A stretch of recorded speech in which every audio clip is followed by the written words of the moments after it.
Naging emosyonal ang aktor na si Sandro Bulak nang ilahad sa Senado ang umano'y pang-aabuso sa kanya ni Jojo Nones at Richard Cruz. Tumanggi si Nones na sagutin ang ilang tanong kaya nagkasagutan sila ni Senador Jingo Estrada. May unang balita si Sandra Aguinaldo.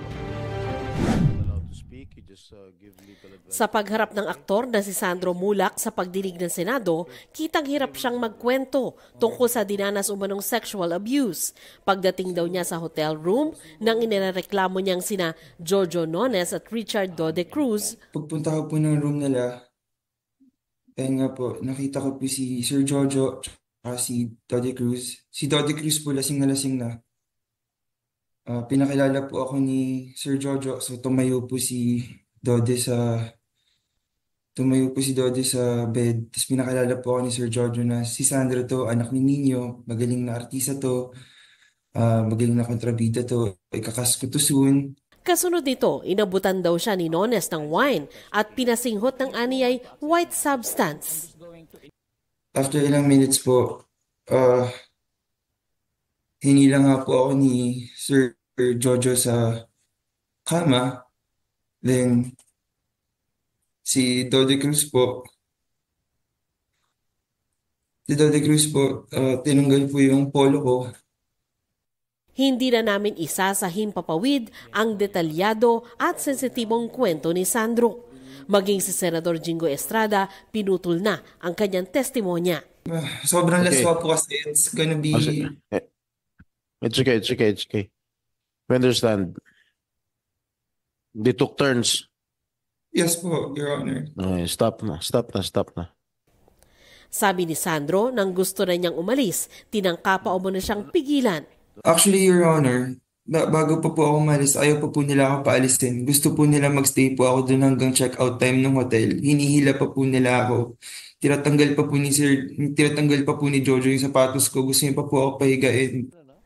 Wala si Cruz sa pagdinig dahil kinailangan umanong dalhin sa ospital dahil sa gastrointestinal bleeding. Si Nones ang pinasagot sa mga aligasyon. You still deny? I would like to invoke my right to self-incrimination, Your Honor. Since the case is already in the DOJ, we will answer there.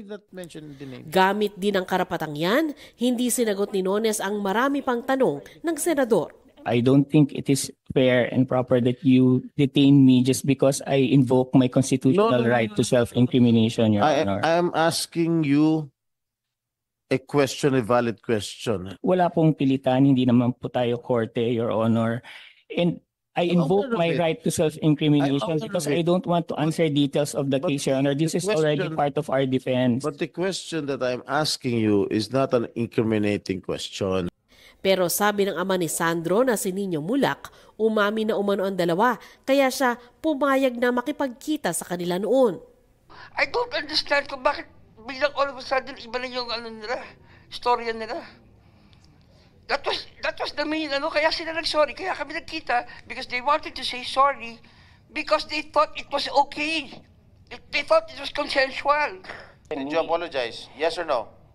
I invoke my right to self-incrimination, No, you answered Your Honor. I already answered this question, Your Honor. Get the records. You didn't accept my answer, Your Honor. You didn't accept my answer, Your Honor. So I invoke my right to self-incrimination. This is my constitutional right. Don't argue!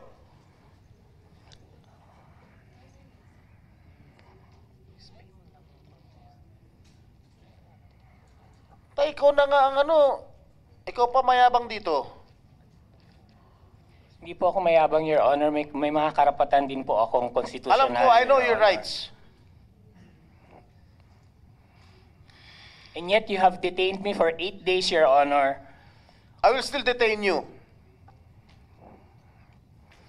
For just exercising my constitutional rights, you continue to detain I know me. your This is rights. an injustice. I know your rights. Nang matapos ang pagdinig, dinala pa rin si Nones sa detention facility ng Senado.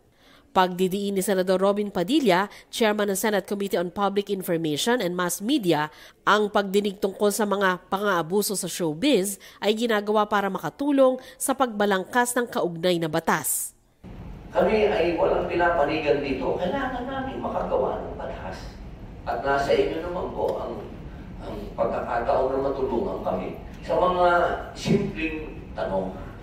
Humarap muli ang singer na si Jared Santos at tinukoy ang ani ay musical director na humalay sa kanya nung siya'y 15 anyos pa lang. Ang nanghalay at umabuso sa akin noong ako po ay 15 years old pa lamang, si Mr. Danny Tan.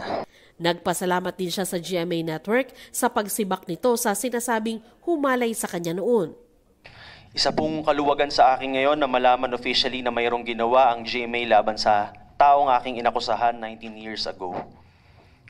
Kung sana lamang po ay napagbigyan ng aming formal na kahilingan noong February 28, 2011 na kami ay maabisuhan man lamang po sa naging resulta ng investigasyon ng GMA ay maaring noon pa po ay nagkalakas ng loob na kami at nakapag-file ng kaso sa tamang hukuman. Ganun pa man ay maraming salamat po sa GMA sa pag-aksyon po, sa aksyon po na kanilang ginawa sa complaint na idinulog ko. Sinusubukan pa naming kunin ang panig ni Tan. Pinag-aaralan pa raw ng abogado ni Santos ang pwedeng ikaso lalo't 19 na taon na ang lumipas.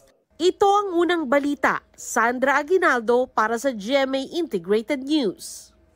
Kapuso, para laging una ka sa mga balita, bisitahin at mag-subscribe sa GMA Integrated News sa YouTube. Sa mga kapuso abroad, samahan nyo kami sa GMA Pinoy TV at sa www.gmanews.tv.